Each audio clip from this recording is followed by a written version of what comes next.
Bonjour à tous, on se retrouve donc sur la chaîne de l'association Oxydé pour un nouveau format. On va tester quelque chose pendant le confinement.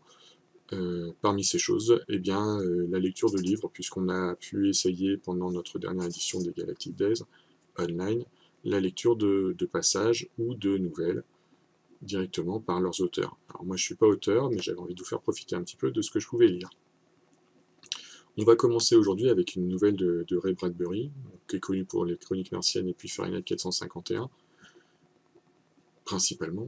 Fahrenheit 451 qui existe, qui a été adapté en film, qui peut avoir un certain écho en ce moment avec la situation du livre et de sa diffusion, sa disponibilité pendant le confinement. Mais on va s'intéresser principalement à Un coup de tonnerre, une nouvelle qui est disponible dans le recueil Les Pommes d'or du soleil, qui date de 1952, qui a été adapté en film en 2005, qui nous parle de voyage dans le temps. Et puis on va voir qu'il y a un petit écho avec l'actualité et les élections américaines. Donc voilà, on y va. Un coup de tonnerre. L'écriteau sur le mur semblait bouger comme si Eccles le voyait à travers une nappe mouvante d'eau chaude. Son regard devint fixe. Ses paupières se mirent à clignoter et l'écriteau s'inscrivit en lettres de feu sur leur écran obscur. Société la chasse à travers les âges, partie de chasse dans le passé, nous vous transportons, vous le tuez. Un jet de flegme chaud s'amassait dans la gorge d'Eccles. Il se racla la gorge et le cracha. Les muscles autour de sa bouche se crispèrent en un sourire, pendant qu'il levait lentement la main, et qu'au bout de ses doigts voltait un chèque de 10 000 $ qu'il tendit à l'homme assis derrière le guichet. « Garantissez-vous qu'on en revienne vivant ?»« Nous ne garantissons rien, » répondit l'employé, « sauf les dinosaures. » Il se retourna. « Voici monsieur Trévis, votre guide dans le passé. Il vous dira sur quoi et quand il faut tirer. S'il vous dit de ne pas tirer, il ne faut pas tirer. Si vous enfreignez les instructions, il y a une pénalité de 10 000 $ à payer ferme. Peut-être aussi des poursuites gouvernementales à votre retour. » Eccles se jeta un regard à l'autre bout de la grande pièce, sur l'amas de boîtes et de fils d'acier bourdonnants, enchevêtrés comme des serpents, sur ce foyer de lumière qui lançait des éclairs, tantôt orange, tantôt argenté, tantôt bleu. On entendait un crépitement pareil à un feu de joie brûlant le temps lui-même. Les années, le parchemin des calendriers, les heures empilées et jetées au feu. Le simple contact d'une main aurait suffi pour que ce feu, en un clin d'œil, fasse un fameux retour sur lui-même. Eccles se rappela le topo de la notice qu'on lui avait envoyée au reçu de sa lettre. Hors de l'ombre et des cendres, de la poussière et de la houille, pareil à des salamandres dorées, les années anciennes, les années de jeunesse devaient rejaillir. Des roses embaumaient l'air à nouveau. Les cheveux blancs redevenirent d'un noir de jet. Les rides s'effaçaient. Tous et tout retournaient à l'origine, furent la mort à reculons, se précipiter vers leur commencement. Les soleils se levaient à l'ouest et courirent vers de glorieux couchants à l'est. Des lunes croître et décroître contrairement à leurs habitudes.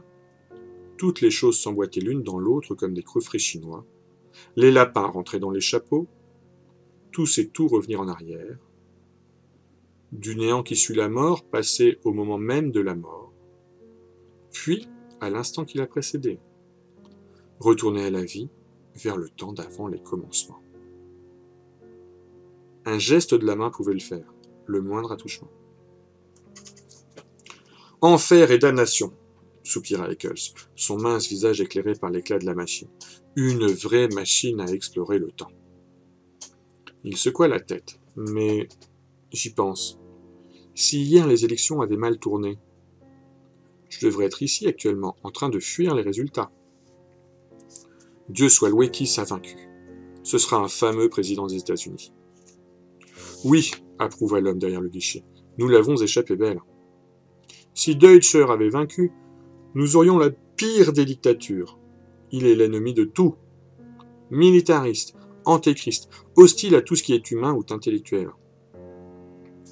Des tas de gens sont venus nous voir, ici, pour rire soi-disant. Mais c'était sérieux dans le fond. Ils disaient que si Dutcher devenait président, ils aimeraient mieux aller vivre en 1492. Évidemment, ce n'est pas notre métier de faire des caravanes de sauvetage, mais bien de préparer des parties de chasse. De toute façon, nous avons à présent Kiss comme président. Tout ce dont vous avez à vous préoccuper aujourd'hui est de « chasser mon dinosaure !» conclut Eccles à sa place. Un Tyrannosaurus rex, le lézard du tonnerre, le plus terrible monstre de l'histoire. Signez ce papier. Quoi qu'il arrive, nous ne sommes pas responsables. Ces dinosaures sont affamés. Eccles se fâche à tour. Vous essayez de me faire peur? Franchement, oui. Nous ne voulons pas de gars en proie à la panique dès le premier coup de fusil. 6 guides ont été tués l'année dernière, et une douzaine de chasseurs. Nous sommes ici pour vous fournir l'émotion la plus forte qu'ait jamais demandé un vrai chasseur. Pour vous emmener 60 millions d'années en arrière. Pour vous offrir la plus extraordinaire partie de chasse de tous les temps. Votre chèque est encore là, déchirez-le. Monsieur Eccles regarda longuement le chèque. Ses doigts se crispèrent. « Bonne chance, » dit l'homme derrière son guichet. « Monsieur Trévis, emmenez-le. » Ils traversèrent silencieusement la pièce, emportant leurs fusils vers la machine, vers la masse argentée, vers la lumière frondissante. Pour commencer, un jour, et puis une nuit, et puis encore un jour et une nuit encore, puis ce fut le jour, la nuit, le jour, la nuit, le jour, une semaine, un mois, une année, une décennie, 2055 après Jésus-Christ, 2019, 1999, 1957, parti! La machine vrombissait. Ils mirent leur casque à oxygène et vérifièrent les joints. Eccles, secoué sur sa chaise rembourrée, avait le visage pâle, la mâchoire contractée. Il sentait les trépidations dans ses bras, et en baissant les yeux, il vit ses mains raidies sur son nouveau fusil. Il y avait 4 hommes avec lui dans la machine. Trévis, le guide principal, son aide l'Espérance et 2 autres chasseurs, Billings et Kramer. Ils se regardaient les uns les autres et les années éclataient autour d'eux. Eccles s'entendit dire « Est-ce que les fusils peuvent au moins tuer un dinosaure ?» Trévis répondit dans son casque radio « Si vous le visez juste. Certains dinosaures ont 2 cerveaux, l'un dans la tête, l'autre loin derrière, dans la colonne vertébrale. Ne vous en préoccupez pas. C'est au petit bonheur la chance. Les 2 premières fois, visez les yeux. Aveuglez-le si vous pouvez. Puis occupez-vous du reste. » La machine ronflait. Le temps ressemblait à un film déroulé à l'envers. Des soleils innombrables couraient dans le ciel, suivis par 10 millions de lunes. « Bon Dieu, dit Eccles, le plus grand chasseur qui ait jamais vécu nous envierait aujourd'hui. Quand on voit cela, l'Afrique ne vaut pas plus que l'Illinois. » La machine ralentit. Le vacarme qu'elle faisait se transforma en murmure. Elle s'arrêta. Le soleil se fixa dans le ciel. Le brouillard qui avait entouré la machine se dispersa, et ils se trouvèrent dans les temps anciens, très anciens en vérité. 3 chasseurs et 2 guides, avec leurs fusils d'acier posés sur les genoux. « Le Christ n'est pas encore né, » dit Trévis. « Moïse n'est pas encore monté sur la montagne pour y parler avec Dieu. Les pyramides sont encore dans les carrières, attendant qu'on vienne les tailler et qu'on les érige. Pensez un peu. Alexandre, César, Napoléon, Hitler, aucun d'eux n'existe encore. » D'un signe de tête, les hommes approuvèrent. « Ceci, » Monsieur Trévis souligna ces paroles d'un geste, « c'est la jungle d'il y a 60 2055 années, avant le président Kiss. » Il montra une passerelle métallique qui pénétrait dans une végétation sauvage, par-dessus les marais fumants de vapeur, parmi les fougères géantes et les palmiers. « Et cela, dit-il, c'est la passerelle posée à 6 pouces au-dessus de la terre. Elle ne touche ni fleurs ni arbres, pas même un brin d'herbe. Elle est construite dans un métal anti-gravitation. Son but est de vous empêcher de toucher quoi que ce soit de ce monde du passé. Restez sur la passerelle, ne la quittez pas. Je le répète, ne la quittez pas.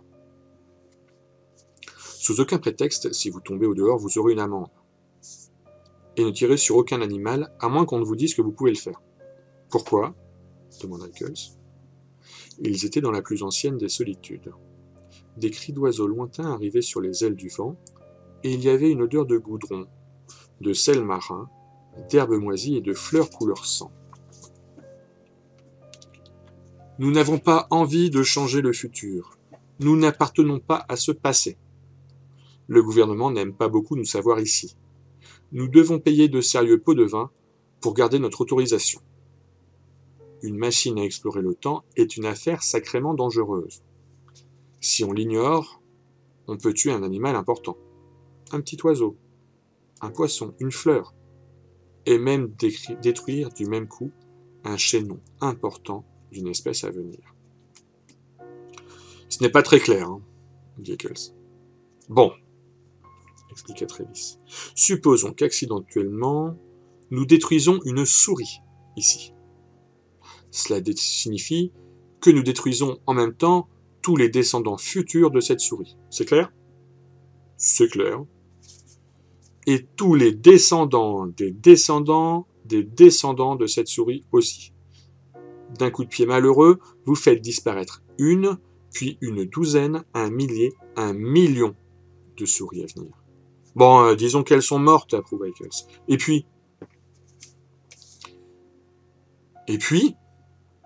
Travis haussa tranquillement les épaules. Eh bien, qu'arrivera-t-il aux renards qui ont besoin de ces souris pour vivre? Privé de la nourriture que représentent 10 renards, un lion meurt de faim. Un lion de moins et toutes sortes d'insectes, des aigles, des millions d'êtres minuscules sont voués à la destruction, au chaos. Et voici ce qui pourrait arriver 55 millions d'années plus tard. Un homme de caverne, un parmi une douzaine dans le monde entier, va chasser, pour se nourrir, un sanglier ou un tigre. Mais vous, cher ami, vous avez détruit tous les tigres de cette région, en tuant une souris. Et l'homme des cavernes meurt de faim. Et cet homme des cavernes n'est pas un homme parmi tant d'autres. Non, il représente une nation à venir. De ses entrailles auraient pu naître 10 fils, et ceux-ci auraient eu, à leur tour, une centaine de fils à eux tous.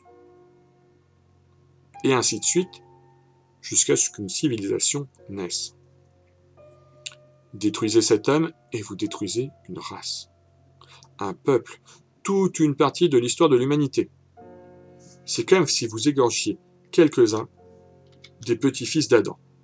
Le poids de votre pied sur une souris peut déchaîner un tremblement de terre dont les suites peuvent ébranler jusqu'à leur base notre terre et nos destinées dans les temps à venir.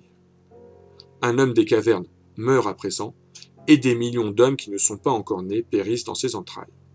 Peut-être Rome ne s'élèvera-t-elle jamais sur cette colline. Peut-être l'Europe restera-t-elle pour toujours une forêt vierge, et seule l'Asie se peuplera, deviendra vigoureuse et féconde.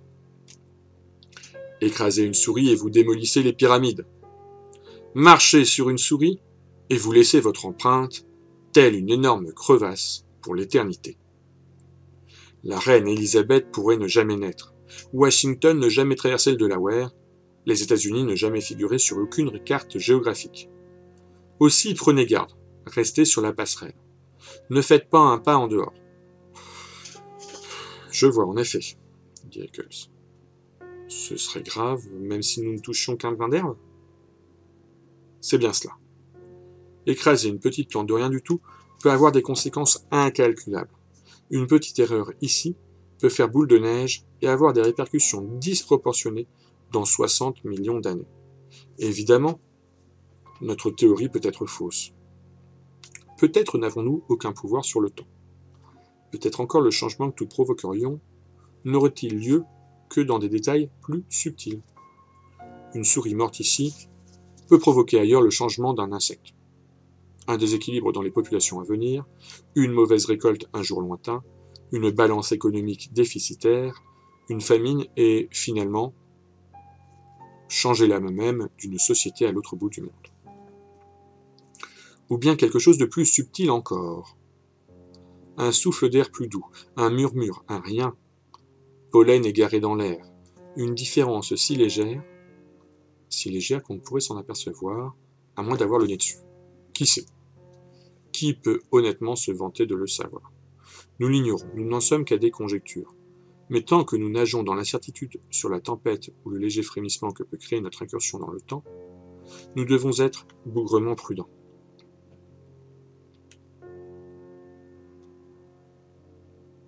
Cette machine, cette passerelle, vos habits ont été stérilisés, votre peau désinfectée avant le départ. Nous portons ces casques à oxygène pour qu'aucune des bactéries que nous pourrions transporter ne risque de pénétrer dans ce monde du passé. Comment savoir, dans ce cas, sur quels animaux tirer? Ils ont été marqués à la peinture rouge, répondit Travis. Aujourd'hui, avant notre départ, nous avons envoyé l'Espérance avec la machine ici. Il nous a précédés dans cette époque du passé et a suivi à la trace quelques-uns des animaux. Vous voulez dire qu'il les a étudiés? C'est cela même, approuva l'Espérance. Je les ai observés tout au long de leur existence. Peu vieux. J'ai noté leur saison des amours, rare. La vie est courte. Quand je trouvais un qui allait être écrasé par la chute d'un arbre ou qui allait se noyer dans une mare de goudron, je notais l'heure exacte. La minute, la seconde. Je lançais sur lui une cartouche de peinture. Elle laissait une grosse tache sur sa peau. Impossible de ne pas la voir. Puis j'ai calculé le moment de notre arrivée dans le passé pour que nous rencontrions le monstre 2 minutes à peine avant l'heure où de toute façon il devait mourir. Nous tuons ainsi seulement des animaux déjà sacrifiés qui ne devaient plus se reproduire. Vous voyez jusqu'où nous poussons la prudence. Mais si vous n'êtes revenu que ce matin dans le déroulement du temps, répliqua avec passion Eccles, vous avez dû être projeté, télescopé à travers nous, à travers notre groupe, sur le chemin du retour. Comment tout cela a-t-il tourné? Notre expédition a-t-elle réussi? Avons-nous réussi à nous en tirer tous, indemnes? Travis et l'Espérance échangèrent un regard. Ce serait un paradoxe, dit le second d'entre eux. Le temps ne souffrirait pas un tel gâchis, la rencontre d'un homme avec lui-même. Lorsque de telles possibilités se présentent, le temps fait un écart sur lui-même, comme un avion s'écarte de sa trajectoire en rencontrant une poche d'air. Avez-vous senti la machine faire un bond juste au moment où elle allait s'arrêter? C'était nous-mêmes, nous croisant sur le chemin du retour. Nous n'avons rien vu. Il nous serait impossible de dire si notre expédition a été un succès, si nous avons réussi à tuer notre monstre, ou si nous avons réussi tous. Je pense spécialement à vous, monsieur Eccles, à nous en tirer vivants. Eccles sourit sans enthousiasme. Assez là-dessus, coupa court Travis. Tout le monde debout. Ils étaient prêts à quitter la machine. La jungle autour d'eux était haute et vaste, et le monde entier n'était qu'une jungle pour l'éternité. Des sons s'entrecroisaient, formant comme une musique, et le ciel était rempli de lourdes voiles flottantes. C'étaient des ptérodactyles, s'élevant sur leurs grandes ailes grises. Chauves-souris gigantesques échappaient d'une nuit de délire et de cauchemar. Eccles se balançait sur l'étroite passerelle, pointant son fusil ici et là, en matière de jeu. « Arrêtez ça !» s'écria Travis. « Ce n'est pas une plaisanterie à faire. Si par malheur votre fusil partait. » Eccles devint écarlate. « Je ne vois toujours pas notre tyrannosaure !» L'Espérance regarda son bracelet-montre. « Préparez-vous. Nous allons croiser sa route dans 60 secondes. Faites attention à la peinture rouge pour l'amour de Dieu. Ne tirez pas avant que nous vous fassions signe. Restez sur la passerelle. Restez sur la passerelle. » Ils avancèrent dans le vent du matin. « Étrange, murmura Eccles. À 60 millions d'années ici, le jour des élections présidentielles est passé. Qui s'est élu président? Le peuple est en liesse, et nous sommes ici. 1 million d'années en arrière, et tout cela n'existe même plus. Toutes les choses pour lesquelles nous nous sommes fait du souci pendant des mois, toute une vie durant, ne sont pas encore nées, sont presque impensables. Soyez sur vos gardes, commanda Travis. Premier à tirer, vous, Eccles. Deuxième, Billings. Troisième, Kramer. J'ai chassé le tigre, le sanglier, le buffle, l'éléphant, mais cette fois d'où Jésus, ça y est, s'exclama Eccles. Je tremble comme un gosse. Ah, fit Travis. Ils s'arrêtèrent. Travis leva la main. Devant nous, chuchota-t-il.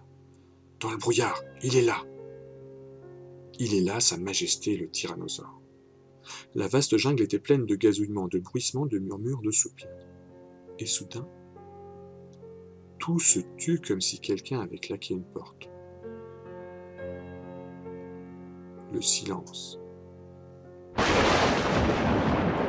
Sortant du brouillard à une centaine de mètres, le Tyrannosaurus Rex avançait.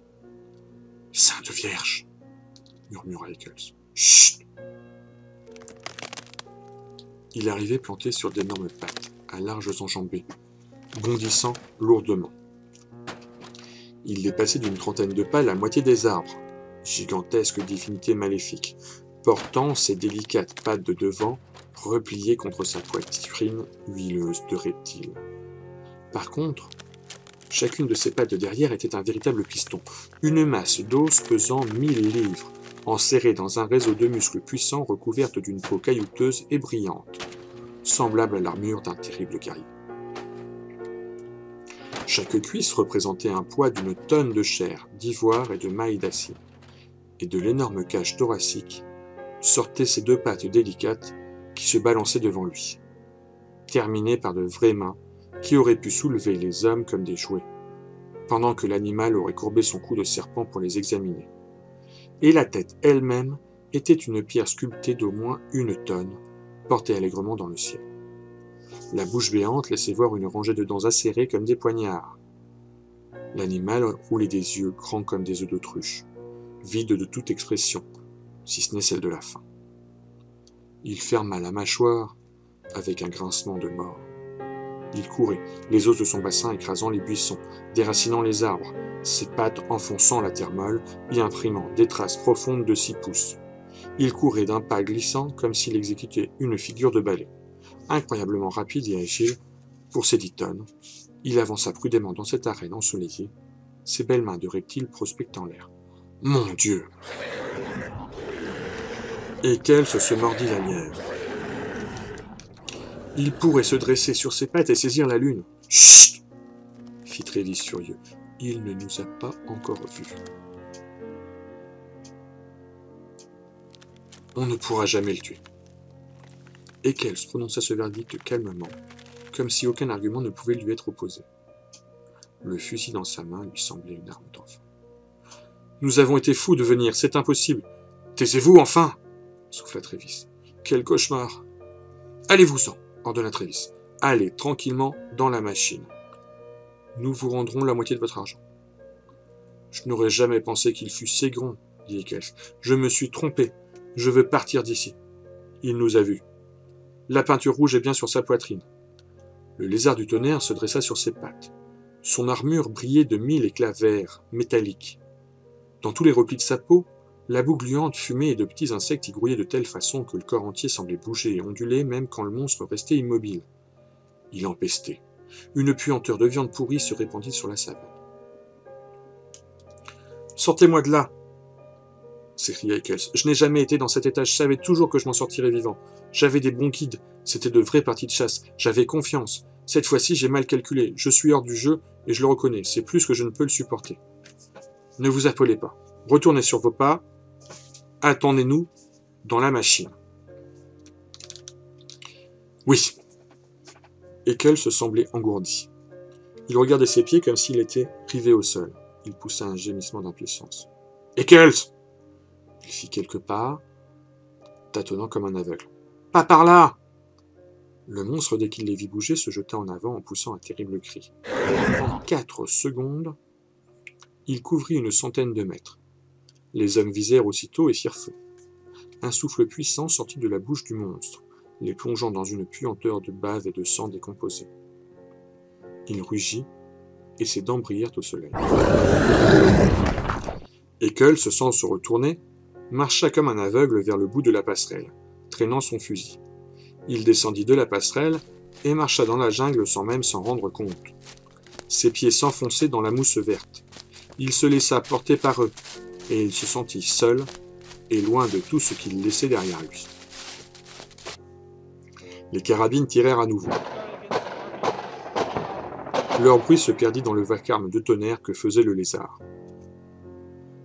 Le levier puissant de la queue du reptile se mit en marche, balaya la terre autour de lui. Les arbres explosèrent en nuages de feuilles et de branches. Le monstre étendit ses mains presque humaines pour étreindre les hommes, pour les tordre, les écraser comme des baies, les fourrer entre ses mâchoires pour apaiser son gosier gémissant. Ses yeux globuleux étaient à présent au niveau des hommes. Ils pouvaient se mirer dedans. Ils firent feu sur les paupières métalliques, sur l'iris d'un noir luisant. Comme une idole de pierre, comme une avalanche de rochers, le tyrannosaure s'écroula, avec un terrible bruit, arrachant les arbres qu'il avait étreints, arrachant et tordant la passerelle d'acier. Les hommes se précipitèrent en arrière. Les 10 tonnes de muscles de pierre heurtèrent la terre. Les hommes firent feu à nouveau. Le monstre balaya encore une fois la terre de sa lourde queue, ouvrit ses mâchoires de serpent et ne bougea plus. Un jet de sang jaillit de son gosier. À l'intérieur de son corps, on entendit un bruit de liquide. Ses vomissures trempaient les chasseurs. Ils restaient immobiles, luisants de sang. Le tonnerre avait cessé. La jungle était silencieuse. Après l'avalanche, la calme paix des végétaux. Après le cauchemar le matin. Billings et Kramer s'étaient assis sur la passerelle et vomissaient. Travis et l'Espérance, debout, leur carabine encore fumante, juraient ferme. Dans la machine face contre terre, Eccles, couché, tremblait. Il avait retrouvé le chemin de la passerelle et était monté dans la machine. Travis revint lentement, jeta un coup d'œil sur Eccles, prit du coton hydrophile dans une boîte métallique, retourna vers les autres, assis sur la passerelle. « Nettoyez-vous !» Ils essuyèrent le sang sur leur casque. Eux aussi, ils commencèrent à jurer. Le monstre gisait, montagne de chair compacte. À l'intérieur, on pouvait entendre des soupirs et des murmures pendant que le grand corps achevait de mourir. Les organes s'enrayaient, des poches de liquide achevaient de se déverser dans des cavités. Tout finissait par se calmer, par s'éteindre à jamais. Cela ressemblait à l'arrêt d'une locomotive noyée, ou à la chaudière d'un bateau qu'on a laissé s'éteindre. Toutes valves ouvertes coincèrent. Les os craquèrent. Le poids de cette énorme masse avait cassé les délicates pattes de devant, prises sous elle. Le corps s'arrêta de trembler. On entendit un terrible craquement encore. Tout en haut d'un arbre gigantesque, une branche énorme se cassa, tomba. Elle s'écrasa sur la bête morte. Et voilà. L'Espérance consulta sa montre. Juste à temps. C'est le gros arbre qui était destiné dès le début à tomber et à tuer l'animal. Il regardait les deux chasseurs. « Voulez-vous la photo trophée ? Vous avez le droit de prendre un témoignage pour le rappeler dans le futur.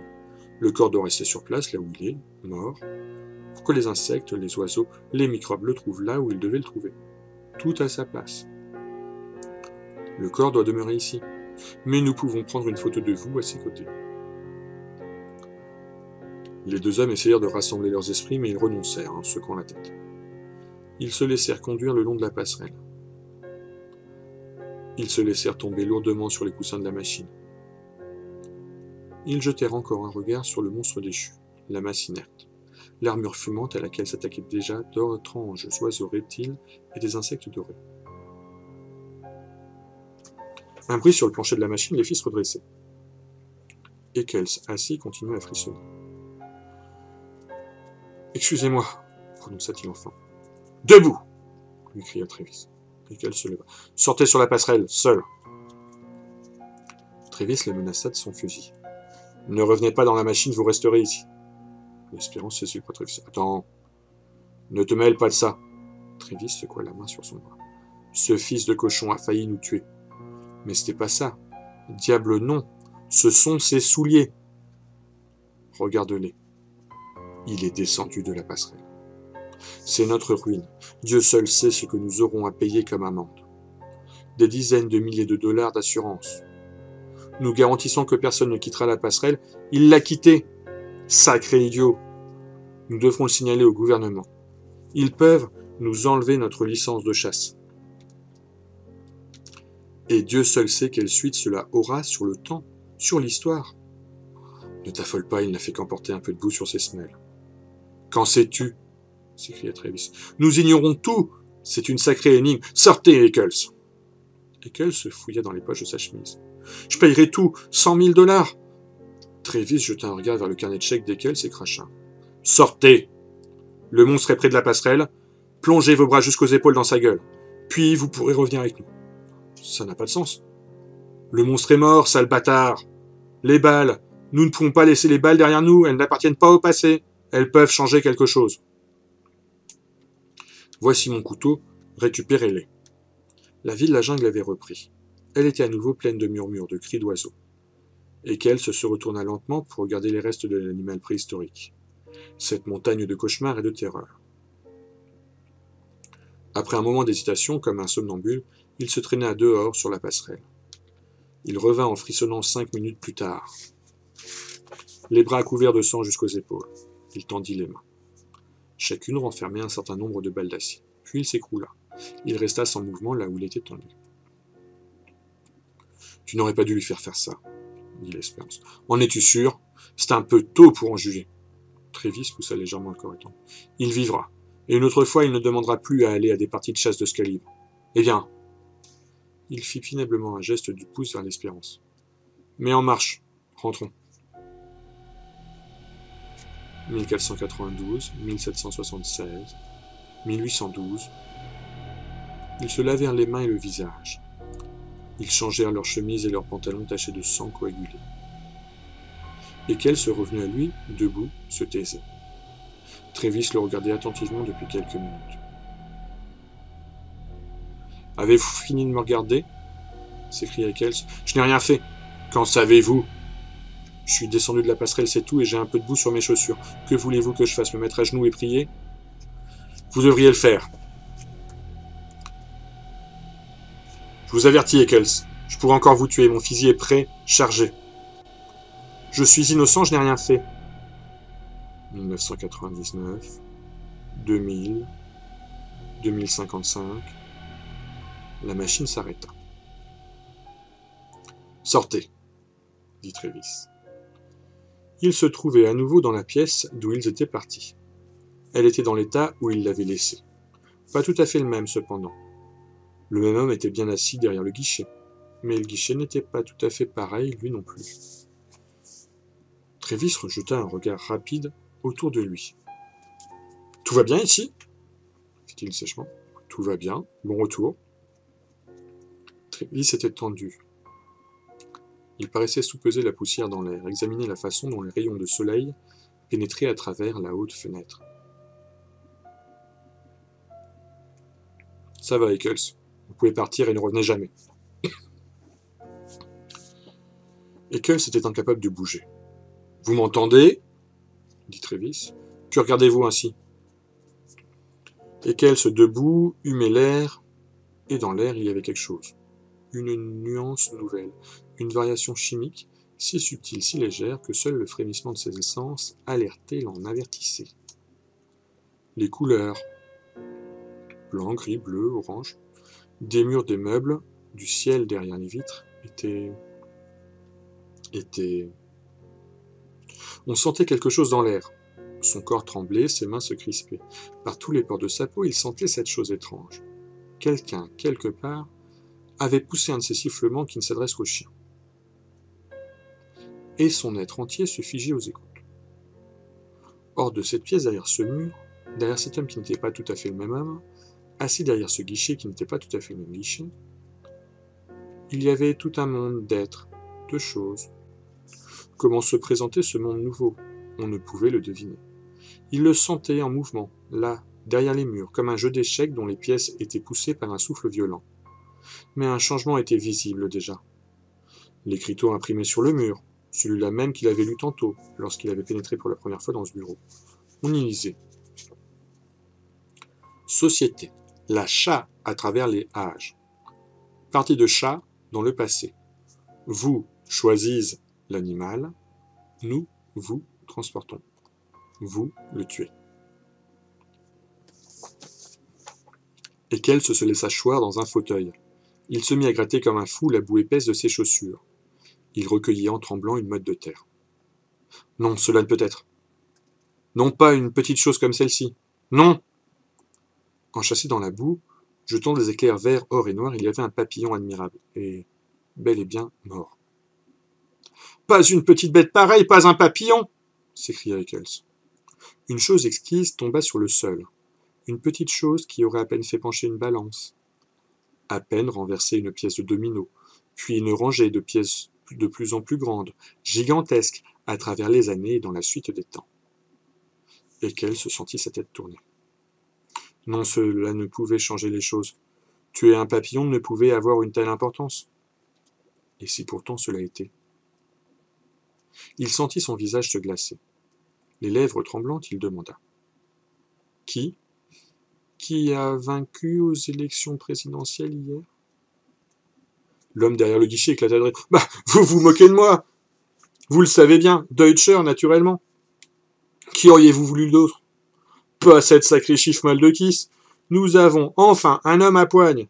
Un homme qui a du cœur au ventre, pardieu. L'employé s'arrêta. Bah, quelque chose ne va pas? Et qu'elle se balbutia, tomba à genoux. À quatre pattes, les doigts tremblants, il cherchait à saisir le papillon doré. Ne pourrions-nous pas? Il essayait de se convaincre lui-même, de convaincre le monde entier, les employés, la machine. Ne pourrions-nous pas le ramener là-bas, lui rendre la vie? Ne pourrions-nous pas recommencer? Ne pourrions-nous... Il ne bougeait plus. Les yeux fermés, tremblant, il attendait. Il entendit le souffle lourd de Trévis à travers la pièce.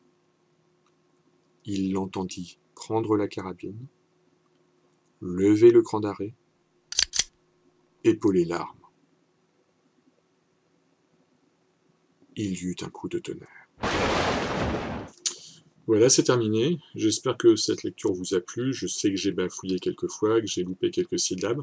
C'est la première fois que je me lance dans cet exercice, donc selon vos retours, il y en aura d'autres, ou pas du tout, si ça n'intéresse personne, et qu'au contraire, c'est mauvais. Voilà, sur ce, je vous dis à bientôt pour une autre lecture ou un autre projet avec l'association Oxydé.